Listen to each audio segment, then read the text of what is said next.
not delay nikah unnecessarily. Once nikah is ready, the two parties are happy, get that nikah done. So that any relation that happens between them thereafter happens in a way that is permissible. Remember that.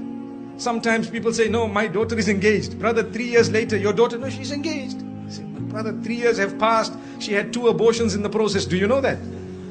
I'm not joking. I'm serious. My parents, you don't know what we know. They come to us for help when they cannot talk to you. I know. We cry when we see the children of the good people. Sometimes people we know. And they come to us, you know what, I have this problem and that problem. But sister, you are engaged to the man. How could this have happened? You know, my father told me you cannot marry now, you are still studying. My, Allahu Akbar. May Allah forgive us, really. Brothers and sisters, open your eyes. See what is going on. Ask the people what is happening. If you think we are not living in an era of hypersexuality, you are dreaming. You are dreaming. You are living in a dream world. We are living in the dirtiest society up to this age. There has never ever been a more hypersexual society than ours.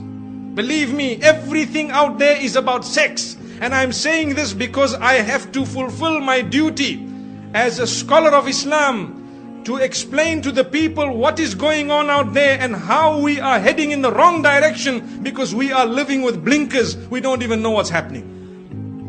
Ask your children in the universities what's going on. If you have a good link with them, they will inform you. Ask them. Tell them what is happening. Or ask what is happening in the malls or in the shopping centers or at the workplace. You know, you can be the best and the most pious. Yes, if Allah has granted you protection, you will always be protected. May Allah grant us goodness. There are people amongst us, and I'd like to hope that the bulk of us seated here, pure, good people by the will of Allah, you know how difficult it is to remain on that path.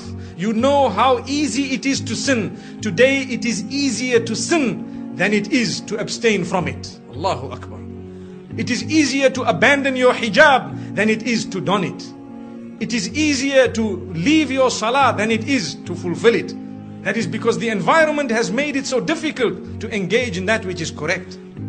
But my brothers and sisters, this is why I say do not delay nikah. It's not just my statement, it is a teaching that has come to us from the best of creation. Don't delay it. And at the same time, do not make it difficult in any way. We already spoke about the mahar, the dowry, or whatever else it is. Either way, don't be too demanding.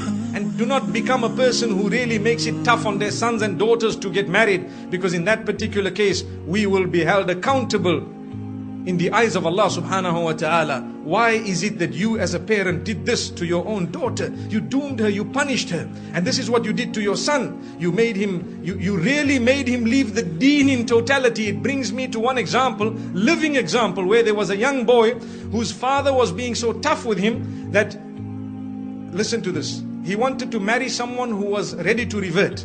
So his father told him, no, not over my dead body. What am I going to tell my friends and society, my brothers and my sisters, my this, my that? Brother, izzah is from Allah. Your status is from Allah. If you had embraced this, it was going to be much better. So you can explain to your friends and your family, look, you know, I tried my best, but today's society, you know, sometimes the children are doing their own thing and we have to try our best, saddidu wa qaribu, to make the most of what it is and to guide them as best as possible. And you know, we will see how best they can manage. But instead of that, this father chose to say, over my dead body. So what did the son do?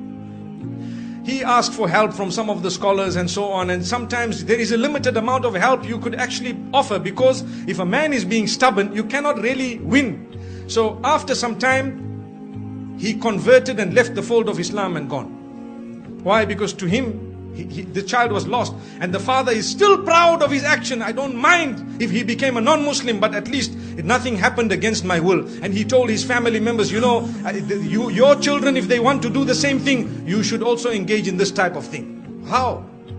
The woman was ready. So I had an opportunity to address this young boy. And when I spoke to him, he told me something that is really a question of the age. When I say question of the age, I mean sometimes the mind starts asking these questions.